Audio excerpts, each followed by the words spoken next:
Vous avez rendez-vous? Non. Nous avons tout, la France a rendez-vous avec vous. Absolument. Et Cécile, notamment, qui vous dit « On nous recommande toujours de monter les escaliers plutôt que de prendre l'ascenseur. Et c'est ce que j'essaye de faire, mais j'arrive toujours essoufflée. Est-ce que c'est normal ?» Eh oui. Il y a 30 étages, oui, 30 absolument. étages, c'est tout à Cécile. fait logique. Mais c'est vrai que l'essoufflement peut être normal si on est un peu déconditionné. Vous savez, le fait d'avoir un mode de vie sédentaire fait que le cœur fonctionne moins bien. Bon, résultat, on fait moins bien circuler le sang. Hein, et puis ça, on est essoufflé, c'est le déconditionnement classique.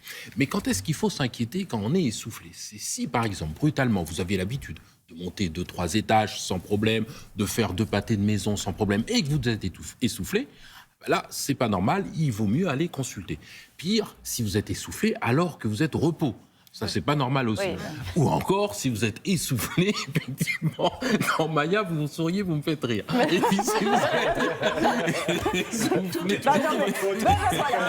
J'en ai marre, je me retourne comme ça, non, là, il ne verra plus.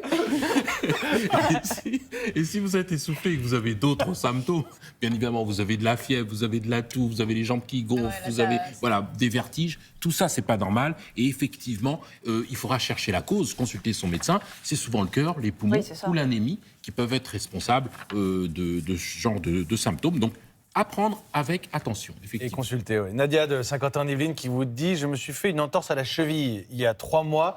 Mon kiné me dit que je peux recommencer à courir, mais ça me fait peur. » Que me conseillez-vous? Généralement, on peut faire confiance à son kinésithérapeute. C'est un professionnel qui connaît bien justement cette entorse de cheville. Enfin, on peut se poser 3 questions.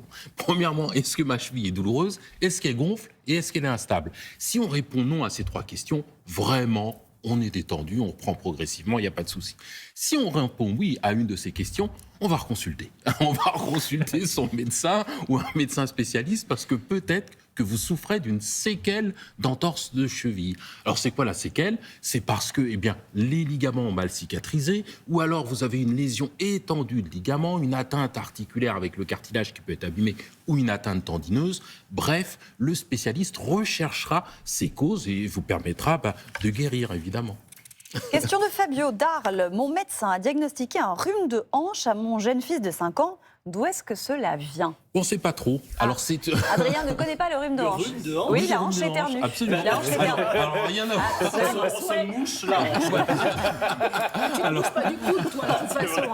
Alors, rien à voir effectivement avec le terme rhume. Effectivement, ça c'est une pathologie qui touche l'enfant. Hein. C'est entre 4 et 10 ans, donc c'est très très jeune.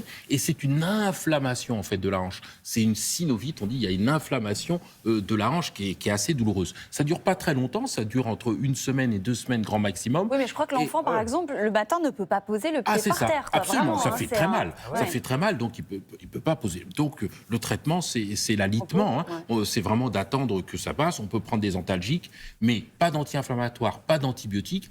On ne sait pas vraiment d'où ça vient. Est-ce que c'est un virus? Est-ce que c'est mécanique parce que l'enfant bouge un peu trop? Est-ce que c'est lié aux saisons même, hein, parce qu'on se rend compte qu'au printemps et en automne, on a plus de rhume de hanche que dans les autres saisons. Bon, vous n'allez pas nous sortir l'influence de la Lune, quand même. non, pas tout à fait. Elle n'est pas négligée. Bref, 12 ans d'études pour nous dire. voilà. Et donc, bref, on ne sait pas. Et on reste allongé, on prend du Et on Doliprane. reste humble devant parfois certains phénomènes. Absolument.